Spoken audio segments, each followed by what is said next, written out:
Well, after almost 2 years of downplaying the issue, the BC government today changed its safe supply drug program to prevent the resale of prescription opioids on the street and into the hands of organized crime. For more on this story, let's bring in Rob Shaw at the BC legislature. Rob, what has changed?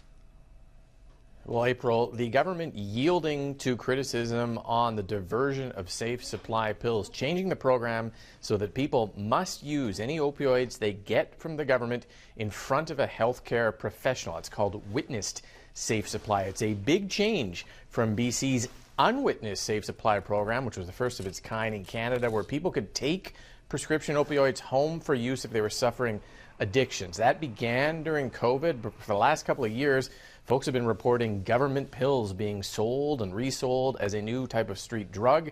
Conservative critic Eleanor Sturko has cited families whose children have become addicted on that diverted safe supply, and she and police have been calling for an end to unwitnessed safe supply for a while now. Today, new Health Minister Josie Osborne said an internal investigation, which was leaked earlier this month, has convinced her to change.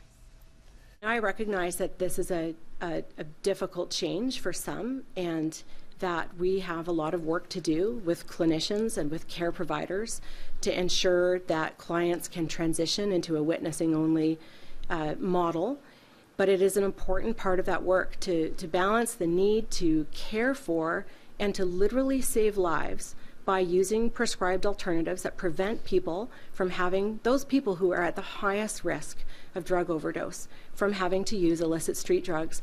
I am grateful to see that this action has been taken today, but I am disappointed to see that it took this long, to see that the minister and this government only admitting now and saying, oh, now they've heard anecdotes. They have heard from doctors, they have heard from parents and families for years who have been begging them to take this action.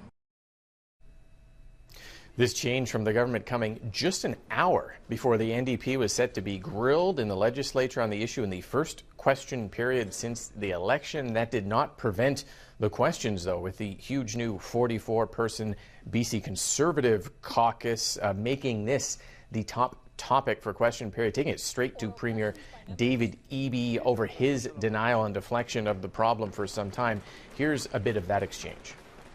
Will the Premier stop gaslighting the public? Will he admit his government has been misleading the public on this? And will he enact a public inquiry into the safe supply scandal? Now the Health Minister has made an important but difficult announcement to move to an exclusively witnessed program, which we know is going to make it harder for some people to access this program that we know could save lives, but which we have to do to address the issue of diversion. This is the second major drug policy the NDP government has had to roll back in the last 10 months, including decriminalization last year. I asked the Health Minister today if both of those are an admission that the NDP drug policies have actually made things worse. She just said that government will continue to learn and change as necessary. One other wrinkle in this story, Minister Osborne admitting today she did not consult with Provincial Health Officer Dr. Bonnie Henry about this. Dr. Henry, a very public supporter of not only this program, but expanding unwitnessed safe supply. She is apparently away from the job right now, but still, April, another bit of kind of a disagreement between her office, medical health experts, and the government on this drug policy.